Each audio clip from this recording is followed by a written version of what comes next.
これから9路盤を楽しもうということでお話しいたします。ご覧になっている方の中で碁を知らないという方もいらっしゃると思います。それから周りの方に碁を教えようと、そういう方もいらっしゃると思うんですね。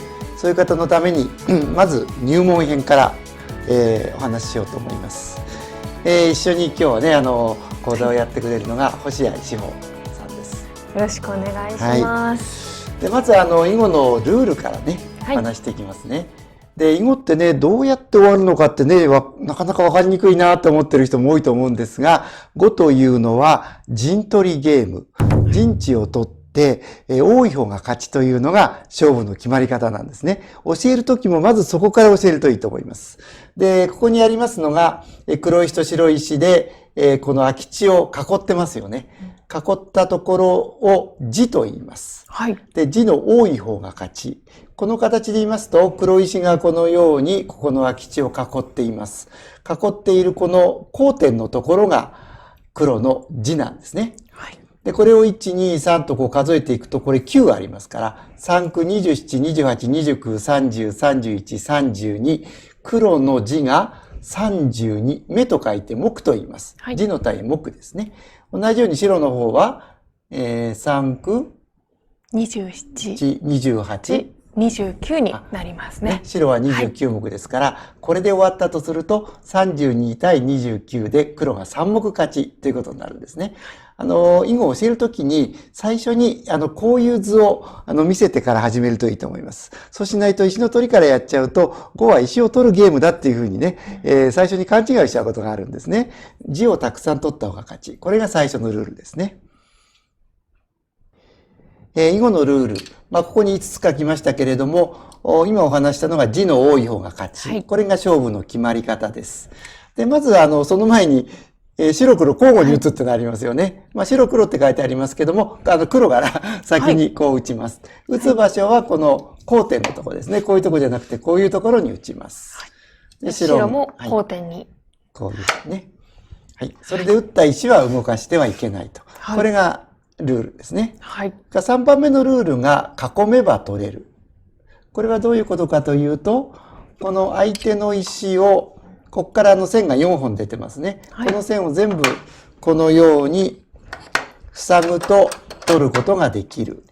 で、ここの石は、ここと、ここと、ここ。つまり出てる線を全部塞げば取ることができる。オセロゲームみたいにこういうふうにね、これだけでは取れないっていうことですね。ここまで塞がないと取れない。横に出ている線、横立って全部塞がなきゃいけないですね。そうですね。はい。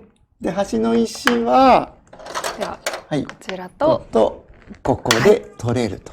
で、取ったのも点数になるんです。はい。地の数プラス取った石の数。それがその人の点数になって多い方が勝ち。これが基本ルールですね。あと2つ特殊なルールがあるんですね。はい。それは4番目。打ってはいけない場所がある。碁はどこ打ってもいいんですけれども、打ってはいけないところっていうのがあってね。はい。それはこういうとこですね。ここに打ったら。これは全部塞がれてますね。そうですね。取られた場所にありますから、はい、打った途端に取られちゃう。ということは、ここは打ってはいけないところ、着手禁止点なんていうふうにも言いますけどね。はい、これは打ってはいけない。じゃあ、これはどうか。ね。これも同じように打ってはいけないところに見えるのですが、これはね、白の石を黒がこう囲んでるんですよ。あ、確かに。で、囲んでるときはこう打ってこの2つを取っていい。はい、これは取ってよくて、これは打ってはいけない。これ1個空いてるんですね。そうですね、空いてるからね。はい、その違いですね。これは取っていいところです。はい、それでは、さらに特殊なのがね、この形なんですね。はい。で、これはここに打つのは、取って大丈夫いいですよね。取っていいですよね。はい、でもそうすると、白が次にここに打って取っていいことになると、はい、どうなるでしょうか。確かに同じ形ですね。終わらなくなっちゃう。はい、そこで、これは特殊なルールがあって、これを項と言うんですね。はい、項っていう言葉は、未来永劫とかっていうのに使う、その項なんですよ。漢字が同じですね。ものすごく長いっていうか、ね、永遠に続くということで。永遠に続くという、そういう意味ですね。はい、で、これはね、ルールとしては取っ取っていいんですよ。黒は打って取っていいんですが、その時に白はすぐに取り返してはいけないという、これは特殊なルールです。確かに取り返せたら終わらなくなっちゃいますね。ということです。だから白が他に打ちます。それで黒は守りたければ守ってもいいですし、こう打って黒がもしそれに対してお相手をしてくれたら、それで取ることができると。一回間を置けば、取り返せます。また黒もすぐに取れなくて、他のところへ打って、白は守ってもいいですし、また白もお付き合いして他へ打ったら一回間を空けたら取り返すということができるのが、このコウノルールという、こういう特殊なルールがあるんです。で、5のルールはね、この5つだけなんです。だからそんなにルール多くないですからね。意外とシンプルな。簡単なんですよ。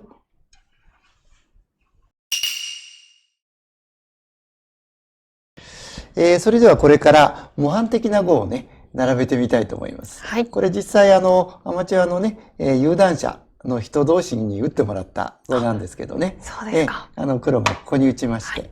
で、白はこちらに。そうですね。で、こんな風に打って。こういうふうに最初はパラッパラッとこう打っていく。これ布石って言いますよね。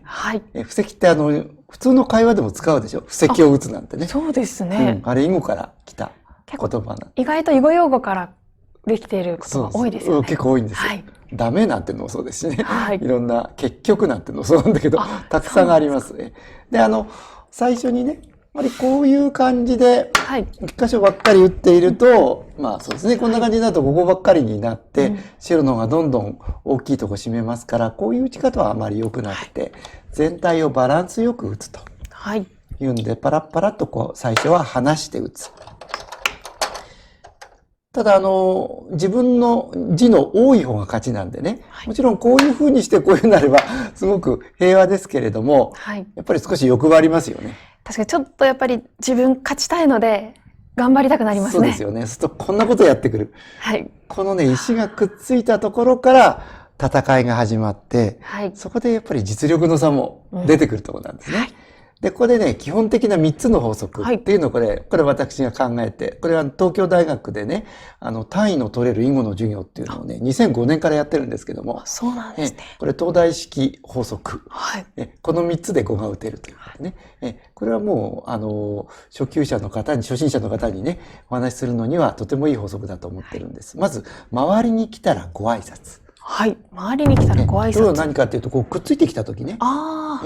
この時になんか全然違うところへ打つと、こういうふうになって、なんかこれが危ないじゃないですか。ちょっと心配ですね。でくっついた時はご挨拶するのですが、ご挨拶の方法が2つあります。1つが、これが羽。これね、羽っていうのは飛んだり跳ねたりじゃなくて、お習字のこの跳ねる。それの形なんです。こうちょっと斜めに。そうなんですね。それからこれが伸び。この2つを上手に使いこなせる人が強い人。って言えるんですね。で、どういうふうに考えるかっていうと、自分の方が強いなと思ったら跳ねでいく。自分の方がちょっと弱いなと思った時は伸びでいくっていうのが、基本の考えなんですね。この場合は、1対1ですけど、これそんな弱くない。そうですね。ちょっと白石の方が増えるので、そうですね。多くなるので、強気に。そう、逆にこう打ってね、次にこうやってこれを取っちゃうぞと。そのくらいの気持ちでいきたい。強い時は羽。だと今度これちょっと弱そうですから、今度は羽か伸びで伸びにします。これ羽ってやると、これで次に取られる状態。で、次に取られる状態のことを当たりと言います。で、碁の用語ってたくさんあるけどね、最初に覚えていただきたい用語って3つだけでいいんです。羽と伸びと当たり。これだけで十分なんです。いいですね。それも知らないとね、次に取れますよっていうにおかしいからね。これ、言わなくていいんですよ。麻雀のリーチと違いますからね。見えてますからね。論とも違いますね。論と違いますね。これだから、これは、これ危ないから、ね。そこで。で、ちょっと傷あるので、ここはしっかり守りますか。これは、ここに、危ない斜めにご用心ってあるんですけど、斜めっていうのが危ない場合と危なくない場合があってね、それまた見極めるのも経験なんですが、ちょっと心配だからここに守りました。これでこう繋がって白の地というのができそうな感じになってきました。で、黒はここに地を作ろうとしますから、ここに打ちます。また石と石くっつきました。羽か伸びです。ここはちょっと白石増えてきたので、ここは強気に跳ねそうですね。てみますか。跳ねですね。はい。この跳ねなんだけども、これがね、3つ目の法則の入れてくださいっていう点。どこに入れてくださいかっていうと、はい、こっちの黒の字の方にどんどん入りますよ。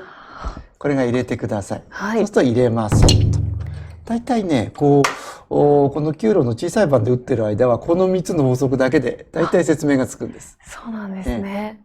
確かにこうなってくると、黒字と白字がはっきり分かれてきますね。そうですね。で、ここで、また跳ねか伸び、この辺から迷ってきますよね。そうですね。ちょっと強ければ跳ね、白の立場ですよ。はい、白が強ければ跳ね、ちょっと弱いなと思ったら伸び。じゃあどっちにしましょう。いや、ちょっと悩ましいんですけど、ちょっと頑張ってみますか。頑張ってね。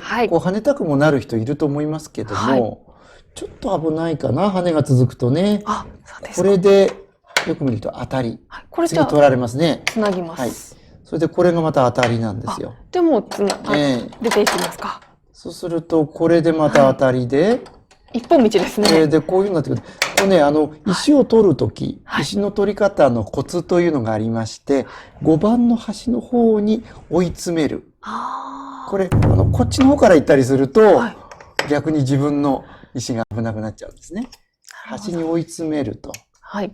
じゃあまたちょっとこうやっても、これこうじゃなくてこっちの方から行くわけですね。ちょっと逃げ道がなくなってきましたね。もうどうしようもないですね、これ。逃げても。これ全部こうね。これ大損しちゃいますね。そうですね。なので、ちょっと戻しまして、先ほどの状態のところからは跳ねではなく伸びた方がいいっていうね。まあこの辺はね、経験でだんだん分かってくることです。で、ここに来ました。また跳ねか伸びなんですけども。例えば跳ねだと、これね、跳ねなんで黒待ってますよね。そうですね。そうするとこれで当たりで、まあこれちょっと難しいけど、こうやってこういうようになるとちょっと危なそうじゃないですか。危なそうです。なので、ここも、しっかりと。そう。この石がなければね、跳ねでいいんですけども、できれば跳ねたいんです。跳ねの方が字が得だからね。でも、危ないときは伸び。さあ、これで大体お互いの分野が決まってきました。そうすると、ここからはね、囲碁用語では寄せって言うんですね。寄せですか。寄せというのは、字と字の境界線を決めるところですね。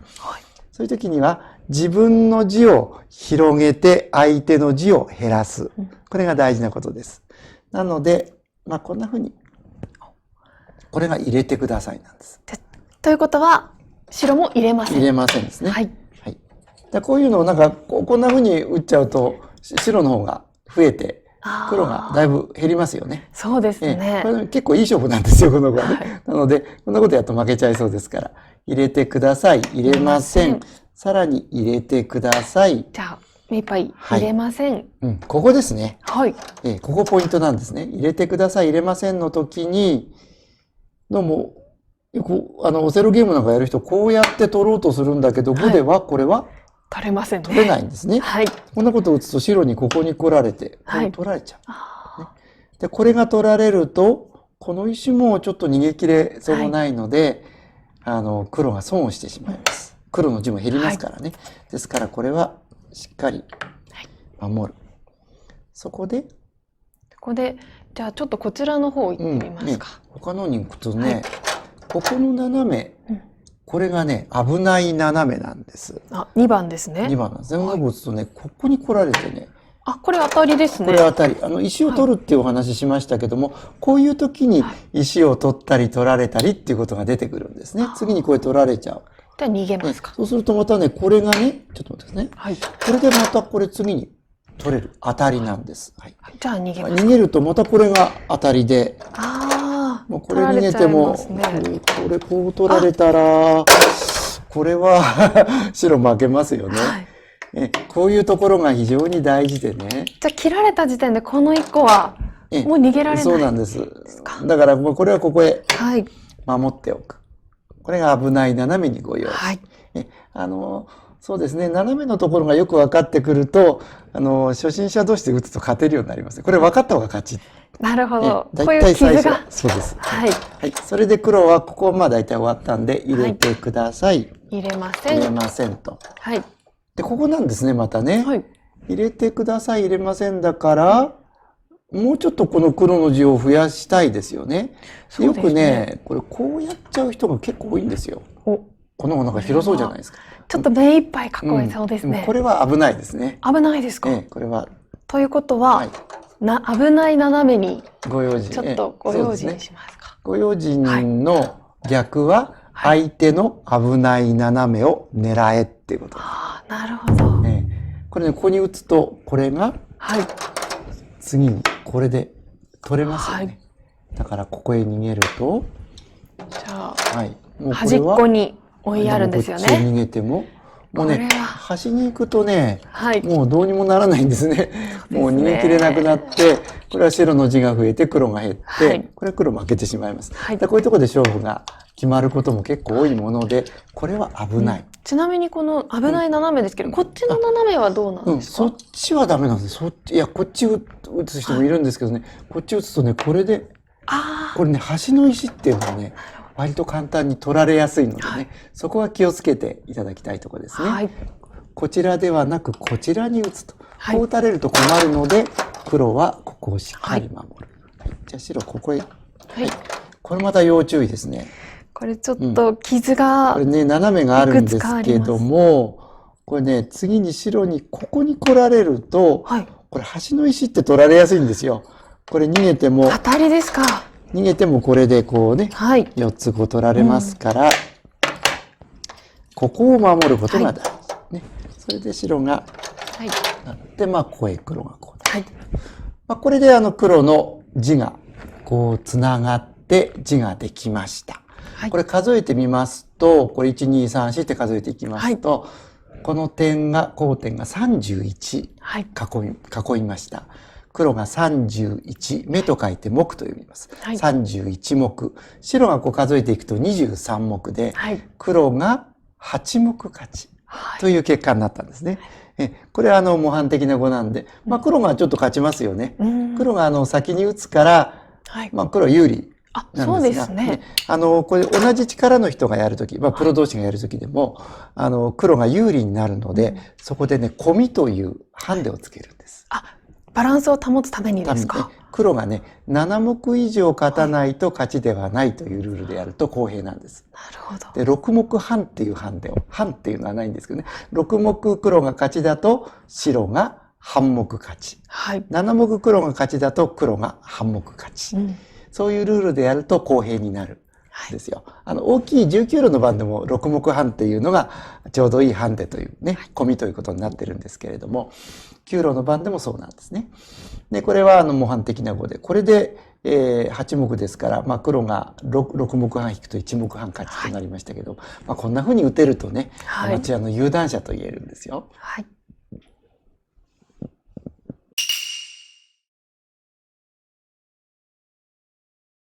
今、9路盤の模範対局をね、お話ししたんですけれども、碁をね、入門の人に教える方のために、こんな方法があるということでお話ししようと思います。それはね、今やった碁がありますね。こういう模範的な碁を。で、全く初めての人が、初めての人同士で好きなように打つと、終わらなくなっちゃうってよくあることなんですよね。そうですね。そこでね、途中まで決めておく。今やった碁、こういう碁ありましたね。ここは羽です。これ弱いから伸びです。斜めにご用心。で、入れてください。入れません。で、伸びですね。伸びて、こうなって、こういう風になって、この後、今模範対局やりましたけれども、ここまでを決めとくんです。ここまでを決めて、この後はこの後を、初心者の人同士で打ってもらう。なるほど。私よくやってるのは、学校でね、小学校とか中学校で教えるときに、ルールを教えたらみんな打ちたいじゃないですか。打つんだけど自由に打ってって言うとね、なんかぐっちゃぐちゃって端からどんどん取り合いみたいになる。それも楽しいんですけども、やっぱり授業の時間があるとね、時間内に終わんなくなっちゃうんですよ。だから、ここまで決めといて、この後好きなように打つとね、45分の授業時間があって、最初15分から20分でルールやります。その後で、2局も3局も打てちゃう。全く初めての子が。確かに。しかも、綺麗な形も覚えられますよね。そうなんです。ここまでの一手一手がいい手ですからね。いい手、考え方全部覚えながら、しかも早く終わると。で、この図を黒の側と白の側と両方で作っておく。これ大事です。逆から見ると分かんないからね。そうですね。それを1、2、3という番号を振って、手順を書いたものを渡して打ってもらうと。で、これをやっていく。で、これで、毎回これだと飽きてきますし、だんだん強くなるといろんな手打ってみたい。そこでそうしたらだんだん戻していくんですね。